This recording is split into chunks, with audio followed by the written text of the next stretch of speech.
से कुछ देर पहले ईरान का इसराइल पर हमले की खबर भी सामने आई है और ईरान की ताज़ा हमले में इसराइल पर मिसाइलों की बारिश, वस्ती और जनूबी इसराइल धमाकों से गूंज उठे।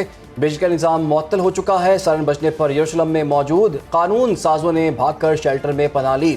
इसराइली फौज की ईरान के ताज़ा हमले में कई शहरों पर मिसाइल दागे जाने की तस्दीक भी सामने आई है। उधर पासदारान इनकलाब का ये कहना है कि हमलों की हिकमत अमली तब्दील कर ली। इसराइल के अंदर शिमाल से जुनूब तक अहदाफ को निशाना बनाया गया है। ईरान ने मोसाद से वाबस्ता साइबर टीम के सरबराह अमीन मोहदोवी को फांसी दे दी, जबकि इसराइल का ईरान पर अब तक का बड़ा हमला 6 ईरानी हवाई अड्डों पर 15 जहाज तबाह करने का दावा। इसराइली डिफेंस फोर्सेस के मुताबिक मगरबी, मशरकी और मरकजी ईरान में वाक़ एयरपोर्ट्स को निशाना बनाया गया। इसी तमाम तर सूरत हाल पर बात करने के लिए हमारे साथ मौजूद हैं जॉन हुसैन, ईरानी सहाफ़ी हैं, जबकि दिफाई तज्जियाकार air commodore retired Khalid Chishti साहब भी हमें ज्वाइन कर चुके हैं। जॉन हुसैन साहब, आपकी जानिब आऊँगी। जिस तरह से इसराइल की जानिब से ईरान पर हमले किए गए, उसके बाद अमेरिका कूद पड़ा। आपको लगता है कि इसराइल नाकाम हो चुका था, जिसकी वजह से अमेरिका को कूदना पड़ा इस जंग में? जी, मेरा अपना ख्याल यही है कि जाहिर सी बात है इजराइल उनसे कुछ नहीं कर पा रहा था, इसीलिए उन्होंने अमेरिका को इस जंग में धकेला। और ईरानियों के हिसाब से ये बड़ा गलत फैसला था अमेरिका के लिए भी, जो ट्रम्प साहब ने लिया। मौजूदा सूरत हाल में अगर देखा जाए, जो यूनाइटेड स्टेट्स ने स्ट्राइक किया है, 125 तैयारे आए यहाँ पे, GBU बॉम्ब इस्तेमाल किए, 7 स्टेल्थ जो फाइटर्स हैं उन्होंने यहाँ पे हमला किया। इससे ईरानी तासुर तो यही आ रहा है कि कोई फायदा नहीं हुआ, क्योंकि ना ईरान ने अपने अटैक्स रोके, ना ईरान का जो इनरिच स्टॉक पाइल है उसको कोई इफेक्ट पड़ा। तो डैमेज असेसमेंट अभी जारी है बहरहाल, लेकिन इनिशियल असेसमेंट यही कहती है कि कोई नुकसान नहीं हुआ, कोई रेडिएशन लीक नहीं हुई सब्सटेंशियल, जिसको कह सकें कि ये जितना ऑपरेशनल एक्सपेंस और जितना आई वुड से परसेप्शन का एक्सपेंस इन्होंने लिया है अपने ऊपर, उसके हिसाब से जस्टिफाइड नहीं है। अच्छा जॉन हुसैन साहब, ये भी बताइएगा, पहले ये कहा जा रहा था कि अमेरिका शायद इस जंग में शामिल ना हो, लेकिन अमेरिका ने भी हमला करके इस जंग में अमेरिका शामिल हो गया है। ईरान में इस वक्त क्या सोच पाई जाती है? ईरान का रिस्पांस अब क्या होगा? ईरान के पास इस वक्त क्या हिकमत अमली है और आने वाले दिनों में क्या ऑप्शंस हैं जिस पर ईरान जाने जा रहा है? रैशनल एक्टर मॉडल के हिसाब से तो बिल्कुल ये एक्सपेक्ट किया जा रहा था कि अमेरिका इस जंग में नहीं कूदेगा। बहरहाल अब कूद गया है, तो जवाबी जो यहाँ पे रिस्पांस ईरान का है वो एक तो स्ट्रेट ऑफ हॉर्मुज का आपको पहले ही पता है ऑलरेडी कि कल पार्लियामेंट ने अग्री कर लिया है कि स्ट्रेट ऑफ हॉर्मुज को चोक किया जाएगा। उसके साथ साथ ये भी डिस्कस हो रहा है कि जो की स्ट्रेटेजिक एसेट्स हैं मिडिल ईस्ट में यूनाइटेड स्टेट्स के, उनको हिट किया जाएगा। अब उन एसेट्स पे जराये के मुताबिक इंतजार हो रहा है कि कब अमेरिका जो है वो लौटेगा, या कब वहां पे इतना जो है वो I guess strategic importance develop होगी कि उनको हिट किया जाए। तीसरी चीज ये कि इसराइल जो कि एक एक्सटेंशन है यूनाइटेड स्टेट्स का, क्योंकि जाहिर है एक इसराइल को ही बचाने के लिए अमेरिका ने स्ट्राइक किया, तो ईरान उस फ्रंट पे भी कह रहा है कि हम इसराइल को हिट करते रहेंगे। And we have seen that, आपने खुद बता दिया कि दर्जनों मिसाइल यहाँ से लॉन्च हुई हैं, मेरी आंखों के सामने से 6 मिसाइल भी लॉन्च हुए हैं। तो बिल्कुल जारी है रिटेलिएशन उसी तरीके से जिस तरीके से जारी थी। And let's see what the future holds for us. सही, लेट्स सी के फ्यूचर में क्या होता है। खालिद चिश्ती साहब, आपकी जानिब आऊँगी। जैसे कि अमेरिका ने हमला किया ईरान पर, और अब ईरान के पास क्या ऑप्शन है? अगर ईरान अमरीकी अड्डों को निशाना बनाता है तो क्या सूरत हाल होगी? खित्ते में जंग बढ़ती दिखाई दे रहे हैं आप? जी महम और इमरान, शुक्रिया मुझे इनवाइट करने का। देखिए, बिल्कुल मैं पहले दिन से ये कह रहा हूँ कि ईरान कामयाबी से इसराइल को ये रियलाइज कराने में कामयाब हो गया है कि जंग एस्केलेट करने की कीमत होगी।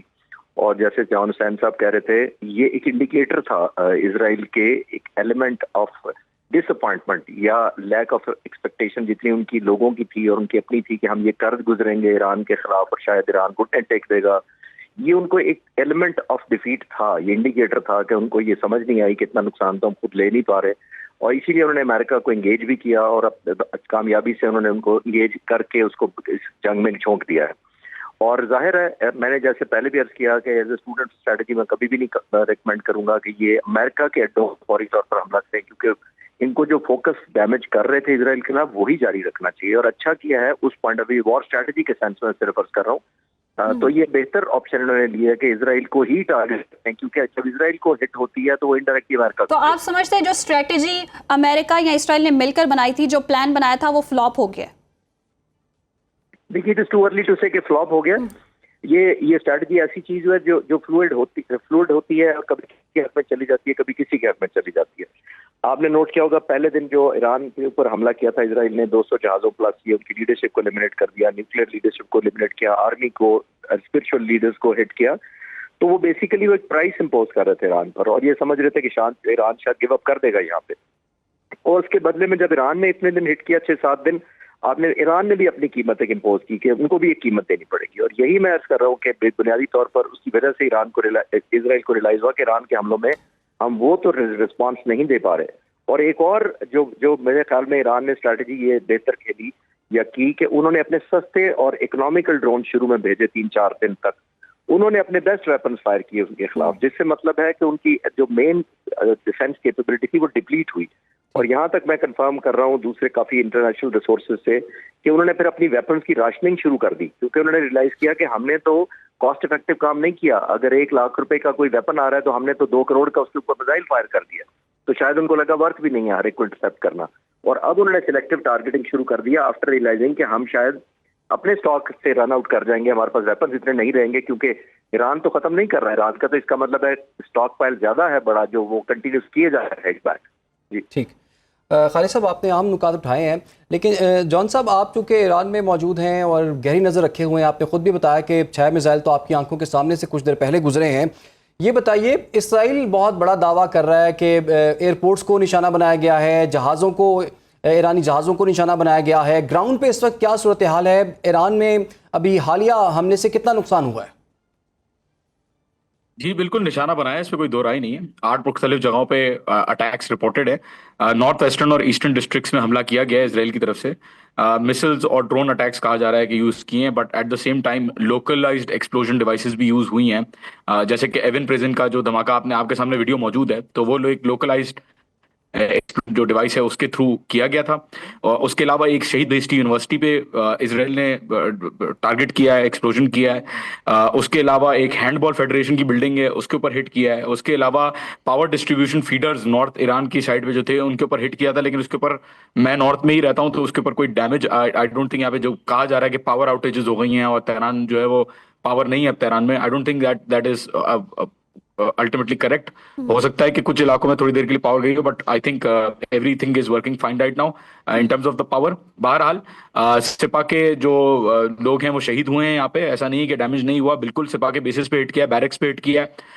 इनकी जो कुछ की जो जगहें हैं उनके ऊपर एक जगह पे हिट किया है सदर्न रीजन में आई बिलीव। और उसके अलावा बसीज रेवोल्यूशनरी जो वॉलंटियर फोर्स है उनकी बिल्डिंग को निशाना बन गया है। And I think Khalid Chishti साहब हैज सेड इट ब्यूटिफुली। और इस चीज की कोई दो राय नहीं है कि इकोनॉमिकली अगर कंसिडर किया जाए तो इसराइल बहुत ज्यादा डैमेजेस फेस कर रहा है, and they cannot be compared to Iran's damages that it has faced। ये भी बताइएगा कि ईरान की खबर आ रही है कि फोर्डो, जी ठीक है, ये बताइएगा कि ईरान की अवाम और लीडरशिप के हौसले कैसे हैं इस वक्त?